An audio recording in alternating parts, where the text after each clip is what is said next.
Bonjour Yannick Enel. Bonjour. Et merci d'être avec nous. Alors ça fait 10 ans, vous, que vous écrivez une chronique pour Charlie Hebdo. Vous allez nous dire comment ça s'est passé. Mais d'abord, peut-être, vous qui connaissez Charlie de l'intérieur depuis, expliquez-nous comment ça se passe concrètement. Comment on travaille aujourd'hui à Charlie. Est-ce que, quand on y est, c'est une rédaction presque comme les autres ou bien c'est très différent ? Je crois que rien n'a changé.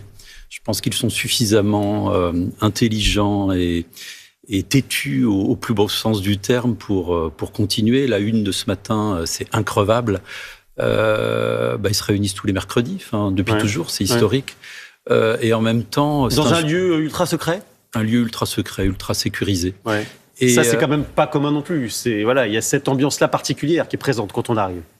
Vous savez, ce qui se passe à la rédaction de Charlie Hebdo ressort est tout à fait extraordinaire. Enfin, c'est-à-dire que c'est faire un journal en riant, voilà. Faire un journal irrespectueux, ça a toujours été le cas. Et moi, c'est ça qui m'a plu dès le début. Moi, je suis pas je suis un prof de français devenu écrivain et après les attentats, quand on m'a proposé d'écrire à Charlie, je sentais qu'il y avait l'esprit des Lumières, l'esprit critique. Voilà, c'est ça qui m'a plu. Et donc, ce journal se fait comme ça, dans une espèce de fou rire intelligent. On rigole derrière la porte blindée. C'est le témoignage qu'on lit ce matin dans Le Parisien. C'est ça l'état d'esprit. Quand on arrive, il y a ce truc ultra sécurisé et à l'intérieur, c'est une bulle de rire. J'ai l'impression, parfois, je me dis que c'est comme la France elle-même, qui est divisée, qui parfois, dans les moments tragiques, devient une forteresse. Et c'est là qu'on voit qu'il y a du caractère. Enfin. Qui sont les nouveaux ? Parce que ça s'est beaucoup renouvelé. On imagine, il y a beaucoup de jeunes visages, de jeunes talents. Absolument. Je crois qu'on connaît assez peu Charlie. Enfin, je ne sais pas si on lit vraiment les textes. Il y a beaucoup de textes. Ouais. Il y a beaucoup de jeunes gens. Il y a des gens qui ont une vingtaine d'années. Il y a des gens comme moi qui sont arrivés après les attentats en 2015, des écrivains, et puis maintenant des jeunes journalistes qui s'occupent aussi du web. Donc c'est très très effervescent au point que je pourrais dire que je connais pas tout le monde. Vous voyez, les figures historiques sont là merveilleusement drôles et généreuses, mais on pourrait presque penser que ça n'a pas eu lieu en fait. Ah oui. Vous voyez, c'est-à-dire que la liberté n'a pas été entamée. Mais on n'en parle pas ? Rarement. Ouais. Sont des travailleurs, vous voyez. Alors racontez-nous comment vous êtes arrivé là. Ça a commencé 2 semaines après l'attentat. À ce moment-là, il y a une de vos amies qui vous appelle. Évidemment, c'est une amie un peu particulière. Oui, j'ai reçu un coup de fil de Marie Dariussec, quelques jours après les attentats, et qui m'a dit que Gérard Billard, le rédacteur en chef de Charlie, à l'époque, ils étaient retranchés à Libération, ils étaient accueillis par le journal Libération. Elle m'a dit qu'il cherchait des nouvelles plumes. Pour moi, c'était pas ma tradition d'écriture, mais... Vous étiez même pas fan, d'ailleurs, de Charlie Hebdo. J'aimais bien le côté antiraciste, j'aimais bien le côté très, très à gauche de Charlie, le côté anard, en fait. Et puis, mais moi, je suis plutôt dans la philosophie, dans la littérature. Et on s'est rejoint là-dessus. Moi, j'ai dit oui tout de suite, un peu follement, vous voyez. Mais on est encore aussi, il faut se souvenir, on est encore dans ce moment d'émotion pure où on a besoin de marquer son soutien. Mais j'ai pensé que c'était la chose à faire, et tous les jours, depuis 10 ans, je pense que c'est la chose à faire, de soutenir quelque chose qui est plus grand que nous, qui relève d'une liberté que peut-être on n'a même pas soi-même, mais qu'il faut souhaiter. Ça se passe comment quand vous rencontrez l'équipe, quand vous rencontrez les survivants qui ont vécu cette horreur ? Alors, bizarrement, moi, j'étais arrivé comme si je passais l'agrégation. Ah oui ? Oui, j'avais peur qu'ils ne me prennent pas.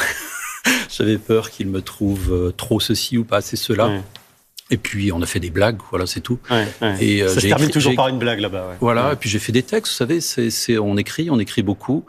Et puis, ça a été pris. Et puis, je me suis aperçu que je pouvais parler de tout ce que je voulais. Je n'ai jamais été aussi libre. Alors, je m'occupe de livres, enfin, de spectacles, d'opéras, de concerts punk, voilà, et tout peut s'écrire à Charlie. C'est vrai qu'il faut lire vos chroniques. On peut les trouver d'ailleurs assez facilement sur le web. Et vous parlez de plein de sujets. Voilà ce qui vous passe par la tête. Il y a un moment où vous dites même, là, je vais mettre ce que j'ai dans le cerveau jusqu'à la fin de cette chronique. Et on lit ça, on le traverse avec vous. Il y a une étape très importante aussi dont il faut parler, c'est le procès. C'est en 2020 et vous l'avez suivi tous les jours. Vous en avez tiré un livre. Racontez-nous l'un des moments les plus forts de ce procès. C'est le témoignage de Coco, la dessinatrice. On rappelle que c'est elle qui va ouvrir la porte au Kouachi parce qu'elle est sous la menace, évidemment, des armes, des fusils d'assaut. Et ce moment, elle va le revivre pour le procès. Racontez-nous ça. Absolument. Ce procès qui a duré quand même 3 mois et demi, sous Covid, avec 3 attentats, dont l'attentat contre Samuel Paty. Ouais. Donc on était vraiment sous pression. Moi, je faisais la chronique et Coco, c'est un des moments les plus forts de ma vie. Enfin, c'est là que j'ai vu qu'il fallait vraiment être à la hauteur de ça, que jamais je le serais, en fait. Coco a revécu dans un état quasiment de transe, enfin, quasi chamanique. Elle a revécu avec les gestes ce qui s'est passé au moment où les Kouachi l'ont visé. Et là, moi qui ne suis qu'un témoin, et en tant qu'écrivain aussi, je me dis, témoigner pour les témoins, c'est la grande chose. On fait tous ça, au fond.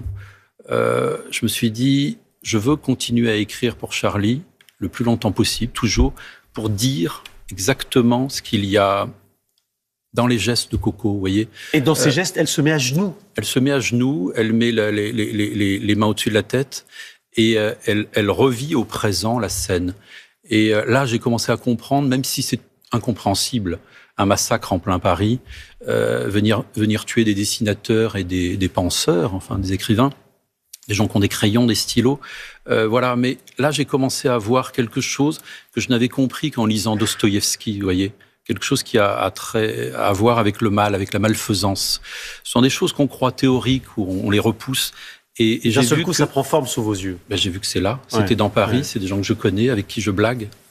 Vous dites, à ce moment-là, c'est comme s'il y avait un dialogue entre les morts et les vivants. C'est un des moments très, très forts de votre récit. Il y a aussi eu les images, les vidéos de surveillance qui ont été diffusées à ce moment-là, qui n'ont pas été diffusées évidemment ailleurs. Et ça, vous dites, ça, je ne le raconte pas, c'est trop. Il y a des choses que je me suis interdit de raconter parce que moi qui suis comme eux, j'aime l'irrespect, j'aime rire des choses les plus sérieuses parce que les choses sérieuses, on doit en rire aussi. Il y a des choses qui exigent un peu de pudeur et je me suis tu parce que le secret sur... vous voyez, je sais pas, j'ai même pas envie d'en parler, mais alors, parlons d'autre chose, si vous le voulez. Sur la liberté d'expression, peut-être. Parce qu'on voit que 10 ans après, hélas, elle recule. C'est le constat que vous faites. C'est le constat que fait Philippe Val aussi. On a lu hier dans le Figaro. Ça va de mal en pis. Comment on l'explique, ça ? Moi, je pense que là, on le sait tous, la société française est vraiment fracturée. Et j'ai pensé, après 2015, après les attentats contre Charlie, l'hypercachère et puis novembre, j'ai pensé que quelque chose allait avoir lieu... appelé par Salman Rushdie, vous voyez, Salman Rushdie, j'ai eu l'impression quand on lui a tiré dessus quelques années après que tout le monde s'en fichait en fait. Quand il s'est pris des coups de couteau. Absolument. Mais je sais pas, je pense qu'il y a une démission politique au fond. Il y a une peur. Il y a l'idée qu'à force de vouloir se laisser imposer le fait de devoir respecter tout le monde, on s'auto-censure. Et vous-même, vous n'avez pas peur, vous venez ici, vous parlez de Charlie, vous vous exposez en faisant ça. Vous n'avez pas peur ? C'est la vie même. La vérité, ça fait mal. Enfin, quand on croit à quelque chose, je pense que on n'a pas peur de diviser. Moi, j'ai été professeur pendant 20 ans. J'ai été prof dans les banlieues, vous voyez, à Mantes-la-Jolie, au Val-Fouret, partout. C'était mon travail. J'adore ça. J'ai adoré ça. Affronter quelque chose qui relève d'une forme de vérité passionnante, au fond. Il ne s'agit pas d'avoir raison. Il ne s'agit pas de vouloir avoir raison. Ce serait la connerie même. Mais ce très vieux combat qui est celui des Lumières, il n'y a pas que Charlie dans la vie, mais il y a Charlie. Et non, peur, non. Pourquoi ? Et ce combat, évidemment, vous continuez à le mener. Merci infiniment. Merci. Yannick Enel, invité ce matin exceptionnel des 4V. Merci à tous les deux.